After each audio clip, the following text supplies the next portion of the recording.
राज उद्धव ठाकरेंमध्ये तब्बल 2.5 तास शिवतीर्थवर खलबतं। आगामी मुंबई महापालिका निवडणुकांबाबत चर्चा झाल्याची सूत्रांची माहिती।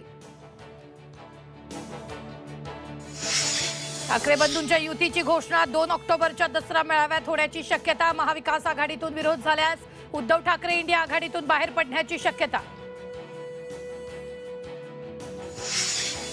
राज ठाकरेंनी उद्या मनसे नेत्यांची बैठक बोलावली। उद्या सकाळी 10 वाजता शिवतीर्थवर बैठकीचं आयोजन। उर्दू प्रकरणी आयपीएस अधिकाऱ्यांची भूमिका योग्य। अजित पवारांच्या बोलण्याच्या शैलीमुळे घोळ। आमदार रोहित पवारांकडून अजित पवारांची पाठराखण। ओबीसी नेते लक्ष्मण हाके घेणार चंद्रशेखर बावनकुळेंची भेट। ओबीसी उपसमितीचे अध्यक्ष असलेल्या बावनकुळेंसमोर हाके मांडणार भूमिका। आज मंत्रालयात दोन्ही नेत्यांमध्ये चर्चा होणार।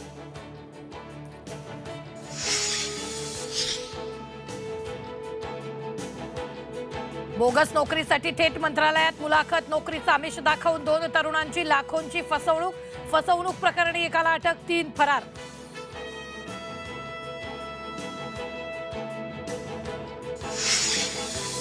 नेपाळनंतर फ्रान्समध्ये जनतेचा उद्रेक। सरकार विरोधात नागरिक रस्त्यावर। आंदोलकांनी शेकडो गाड्या पेटवल्या।